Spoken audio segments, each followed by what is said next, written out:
قال فرعون آمنتم به قبل أن آذن لكم إن هذا لمكر مكرتموه في المدينة لتخرجوا منها أهلها فسوف تعلمون لأقطعن أيديكم وأرجلكم من خلاف ثم لأصلبنكم أجمعين قالوا إنا إلى ربنا منقلبون وما تنقم منا إلا أن آمنا بآيات ربنا لما جاءتنا ربنا أفرغ علينا صبرا وتوفنا مسلمين। फिरौन ने कहा, पेशतर इसके कि मैं तुम्हें इजाजत दूं, तुम इस पर ईमान ले आए। बेशक ये फरेब है जो तुमने मिलकर शहर में किया है ताकि अहले शहर को यहां से निकाल दो।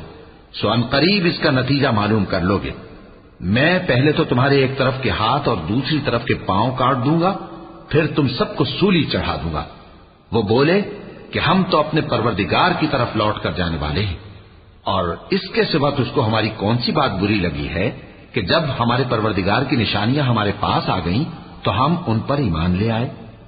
ऐ परवरदिगार, हम पर सब्र इस्तिकामत की दहाने खोल दे और हमें फर्माबरदारों की हालत में वफात दीजिए।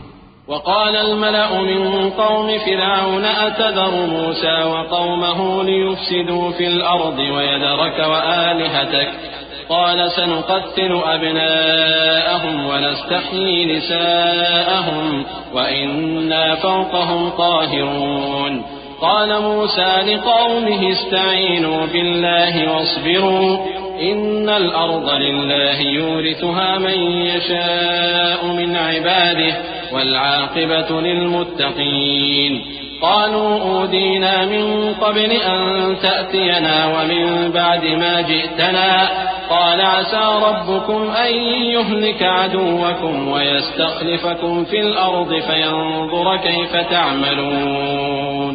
और कौम फिरौन में जो सरदार थे कहने लगे कि क्या आप मूसा और उसकी कौम को छोड़ दीजिएगा कि मुल्क में खराबी करें और आपको और आपके माबूदों को छोड़ दें।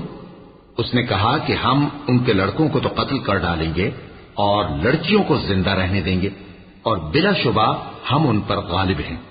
मूसा ने अपनी कौम से कहा कि अल्लाह से मदद मांगो और साबित कदम रहो। जमीन तो अल्लाह की है, वो अपने बंदों में से जिसे चाहता है उसका मालिक बनाता है और अंजाम तो परहेजगारों ही का भला होता है। वो बोले कि तुम्हारे आने से पहले भी हमको अजियतें पहुंचती रहीं और तुम्हारे आने के बाद भी।